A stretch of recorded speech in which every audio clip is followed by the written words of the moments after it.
ایمان کو تازہ رکھنے کے لیے نماز ہے۔ دن میں 5 مرتبہ اپنے مصروفیات سے نکلو۔ صبح کی نیند بڑی سہانی ہوتی ہے، اسے توڑ کر اٹھو اور اٹھو اللہ کے حضور میں حاضر ہو، کھڑے ہو جاؤ، وضو کرو، کھڑے ہو جاؤ، نماز پڑھو، اللہ سے اپنا عہد جو ہے تازہ کرو۔ ایاک نعبد و ایاک نستعین، اللہ تعالیٰ کے ساتھ اپنے اس عہد کو دوبارہ استوار کرو، تازہ کرو۔ بڑا پیارا شعر ہے حفیظ جالندری کا کہ سرکشی نے کر دیے دھندلے نقوش بندگی، آؤ سجدے میں گرے لوح جبیں تازہ کرے۔ لوح کہتے تختی کو، جیسے تختی ہوتی تھی ہم لکھتے تھے، پھر تازہ کرتے تھے اسے، اس کے اوپر پھر دوبارہ گاجنی سے اس کو دوبارہ جو ہے تاکہ اس پر لکھا جا سکے۔ تو یہ لوح جبیں جو ہے یہ ہماری، اسے رکھو زمین پر تاکہ اس میں بندگی کا جو نقش ہے وہ تازہ ہو جائے، اس لیے کہ ہماری سرکشی جو نفس کی سرکشی ہے، ان النفس لامارۃ بالسوء، اس نے ہماری یہ بندگی کے جو آثار ہیں، جو نقوش ہیں، انہیں کمزور کر دیا، دھندلا دیا۔ تو نماز ایک ستون ہے، اور یہ جان لیجئے کہ اسلامی معاشرے کے اندر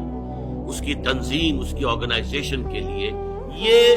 یوں سمجھیے رکن رکین ہے، یہ عمود ہے، یہ سب سے بڑا جو ہے بنیاد ہے۔ اب آپ کو معلوم ہے کہ اسلامی معاشرے میں ایک فرد ہے مسلمان،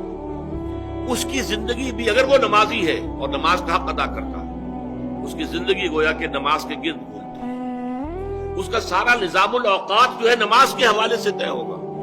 فلاں کام کرنا، اچھا بھائی عصر کی نماز کے بعد وہ کوئی ایسی اپائنٹمنٹ نہیں کر سکتا کہ جس میں عصر کی جماعت جو ہے اس کا معاملہ جو ہے وہ خطرے میں پڑ جائے، مغرب کے بعد اس کا سارا معاملہ چلے گا، اس کا روٹین جو ہے اسی کے گرد گھومے گا۔ یہ گویا کہ کھوٹا ہے جس کے گرد اس کے معمولات زندگی جو ہے، اس کی چکی جو ہے وہ چل رہی ہے۔ اسی طریقے سے معاشرہ، اب 5 مرتبہ دن میں مسلمان مسجد میں جمع ہو رہا ہے، ایک امام کے پیچھے کھڑے ہیں، اور ایک دفعہ ہفتے میں جو ہے بڑی آبادی کے لوگ جو ہے مسجد جامع میں جمع ہو گئے۔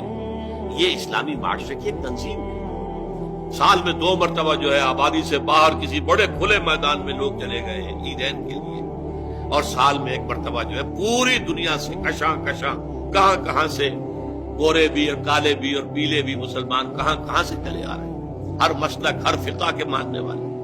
یہ ایک تنظیم ہے جو نماز کے گرد اور حج کے گرد ہو رہی ہے، اور یہ نماز جو ہے در حقیقت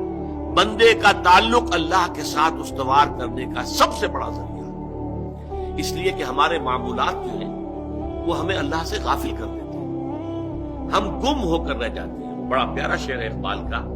کافر کی یہ پہچان کہ آفاق میں گم ہے، مومن کی یہ پہچان کہ گم اس میں ہے آفاق۔ آفاق میں گم ہو جانا، میرا یہ کام ہے، یہ کام ہے، یہ کام ہے، یہ کام ہے، یہ کرنا، وہاں جانا، وہاں سے وہاں جانا، وہاں سے وہاں جانا، ایک چکر ہے، ایک روٹین ہے، انسان گم ہو گیا، کہاں خدا کا خیال، کہاں آخرت کا خیال، آئے گئی گم ہو گیا۔ اور ایک وہ ہے کہ جو گویا کہ دنیا میں رہتا ہے، بازار سے گزرا ہوں، خریدار نہیں ہوں، دنیا میں رہو اور دنیا میں گم نہ ہو جاؤ، بلکہ دنیا تمہارے اندر آ جائے، تمہارے قابو میں آ جائے، تمہارے تابع ہو جائے،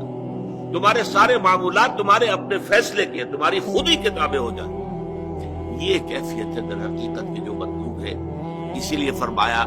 حضرت موسیٰ علیہ السلام کی پہلی جو حاضری ہوئی تھی اور اسی میں انہیں رسالت عطا ہوئی، اس کی پہلی وحی سورہ طٰہٰ کے شروع کی آیات میں ہے، اقم الصلاۃ لذکری، دیکھو میری نماز میرے ذکر کے لیے، میری یاد کے لیے نماز کو قائم رکھو۔